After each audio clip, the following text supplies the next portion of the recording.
인류는 그 천재적인 기술력으로 훌륭한 기계, 건물, 구조물을 많이 만들어냈습니다. 거대한 배는 그 중에서도 특히 훌륭한 것으로 꼽히죠. 여러분 안녕하세요. 이 정도로 거대한 배를 보고 있으면 인류가 바다로 처음 나온 때가 존재했다는 걸 믿을 수 없을 정도입니다. 여러 장의 나무 판자를 이어붙여 뗏목을 만드는 데서 비롯됐다고는 도저히 생각할 수 없을 정도이죠. 이곳은 토픽입니다. 이미 짐작하신 대로 이번 주제는 전 세계의 경이로운 군함에 대한 랭킹입니다. 관심 있으신 분들을 위해 바로 소개해드리도록 하겠습니다.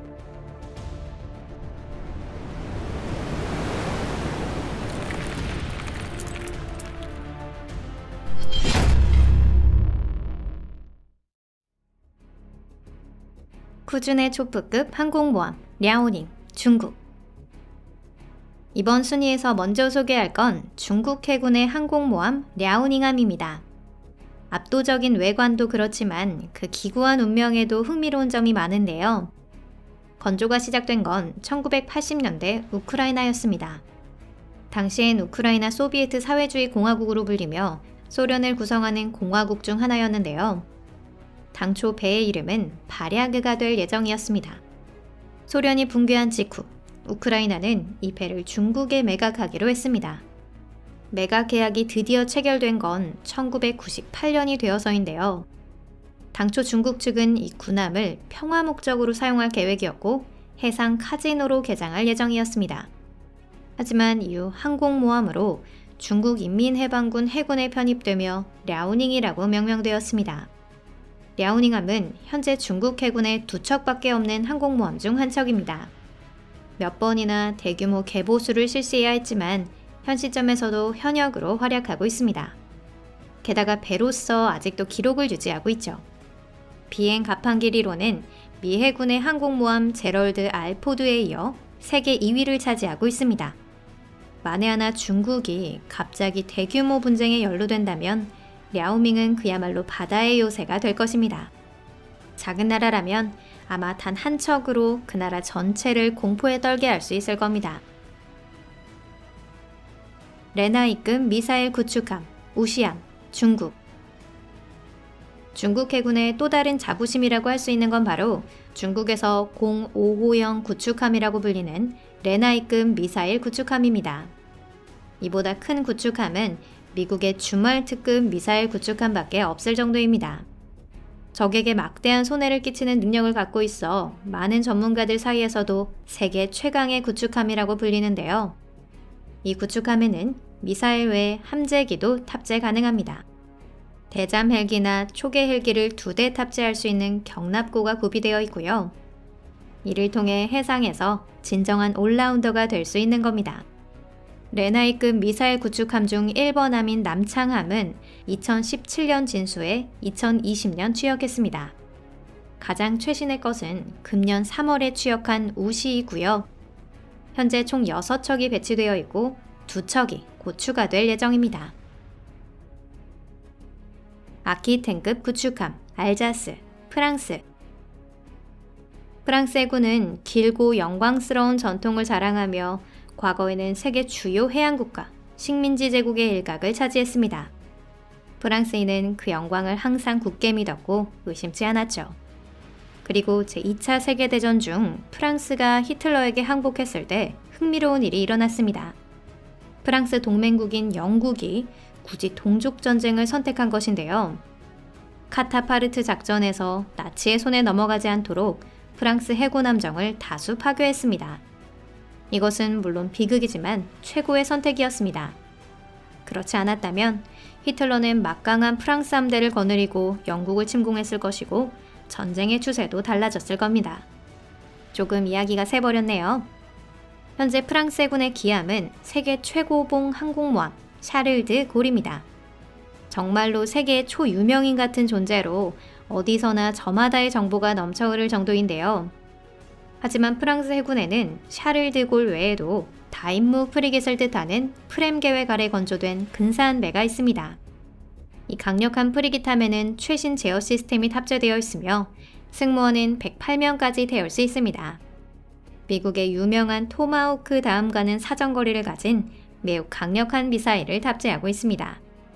또한 최신 방공 시스템으로 하늘 공격에는 거의 무적입니다. 이 배는 많은 이들에게 좋은 인상을 주어 전 세계 많은 나라가 자국의 해군에 도입하기 위해 구입을 열망하고 있습니다. 이미 모로코와 이집트가 구입이 끝난 상태이고요. 다른 나라와도 협상 중에 있습니다. 프렘 계획 아래 건조된 배에는 프랑스의 역사 깊은 지역 이름이 붙어 있습니다. 이 등급의 첫 배는 아키텐이라고 이름 붙여졌으며 가장 최근에 취역한 것은 알자스입니다. 추가로 또 한 척 로렌이라는 배도 올해 취역할 예정입니다. 아메리카급 강습 상륙함 미국. 미국의 지정학적 자세와 정책의 특수성에는 두 가지가 있습니다. 하나는 육지로 이어지는 이웃인 캐나다와 멕시코와는 매우 오랫동안 전쟁을 치르지 않았다는 것. 물론 다시는 일어나지 않길 바랍니다. 또 다른 것으로는 바다를 넘은 전투 행위에 매우 적극적이라는 것입니다. 때문에 미군에게 항공 전력이나 모든 종류의 선박이 매우 중요한 역할을 차지하는 건 어쩌면 아주 당연한 일입니다. 예를 들어 강력한 군대를 언제 세계 어디에나 운반할 수 있는 다용도 양육함 등이 이에 해당합니다. 미국은 그 역사에서 다양한 종류의 상륙함을 운용해왔습니다. 그중 가장 새로운 것이 아메리카급이라고 불리는 시리즈의 강습 상륙함인데요.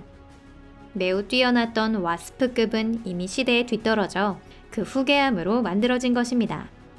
아메리카급은 고도의 방위 병장을 갖추고 적에 대해 거의 무적이며 소형 상륙용 주정을 여러 척 탑재할 수 있습니다. 이를 통해 한 번에 1,500명 이상의 해병대원을 상륙시킬 수 있게 되었습니다. 지금까지 2척이 취역하고 1척이 더 건조 중이며 총 11척이 계획되어 있습니다. 마지막 한 척은 무려 2099년까지 운용될 계획이라고 합니다. 알레이 버크급 미사일 구축함 미국. 중국 구축함에서 미국의 최신 구축함 주말트급에 대해 언급했는데요. 하지만 이 주말트급은 아주 훌륭하고 기술적으로 뛰어났지만 가격이 비싸고 신뢰성도 낮았습니다. 이를 위해 당초 예정됐던 32척이 아닌 3척밖에 건조되지 않았습니다. 이 알레이버크급 미사일 구축함이야말로 진정한 미국 해군의 자랑이라고 할 수 있을 겁니다. 1988년에 건조가 시작된 시리즈의 배로 지금도 끊임없이 건조와 취역이 이어지고 있습니다. 그 이유는 상대적으로 저렴한 가격에 효율적이고 실용적인 설계의 조합이었습니다. 특히 적의 함선, 잠수함, 항공기를 동시에 방어하는 3차원 전투라는 걸 가능하게 하는 능력이 있었습니다. 물론 현재의 알레이버크급은 34년에 생산되던 함선과 똑같지 않습니다. 항상 근대화 개보수나 개량이 계속되고 있고요. 아마 앞으로도 오랫동안 미국의 적과 맞설 것입니다. 니미츠급 항공모함 로널드 레이건 미국. 강대한 미 해군 함대의 중심이 되는 것은 바로 전문가들 사이에서 세계 최대의 군함으로 일컬어지는 니미츠급 항공모함입니다. 그 이름은 제2차 세계대전 중 미국 해군을 지휘한 체스터 윌리엄 니미츠 제독의 이름에서 따온 것인데요. 1975년에 취역한 이 시리즈의 최초의 배도 니미츠로 명명되었습니다. 니미츠급 항공모함으로 로널드 레이건 등 지금까지 총 10척이 건조됐습니다. 원자로를 탑재하고 있기 때문에 무보급으로도 25년까지 가동할 수 있는데요. 즉 세계의 종말을 맞이하더라도 이 배에서는 전기와 같은 문명의 이기를 사용해서 장기간 평범하게 생활할 수 있다는 뜻입니다. 각각의 니미츠급 배에는 적의 어떤 요새도 괴멸할 수 있는 항공무기를 최대 66대 탑재할 수 있습니다. 항공무기란 모든 전술적인 태스크에 대응할 수 있는 다양한 유형의 항공기와 헬리콥터를 말합니다.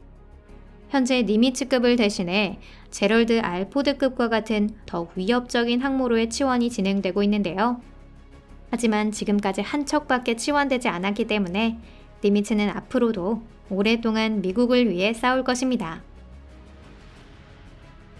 오늘 영상은 여기까지입니다. 끝까지 시청해주셔서 감사합니다. 영상은 마음에 드셨나요? 그 무서운 불침 요새들이 제압의 목적 이상의 일에 쓰이지 않길 바라며 또한 앞으로도 보고 즐기는 것만으로 끝날 수 있기를, 분노한 모습을 실제로 보는 일이 없길 진심으로 바랍니다. 저희 채널 구독과 좋아요, 그리고 영상에 관한 댓글도 부탁드립니다. 댓글은 항상 기쁘게 보고 있어요. 그럼 잠시 동안 작별입니다. 다음 영상에서 뵙겠습니다. 안녕히 계세요.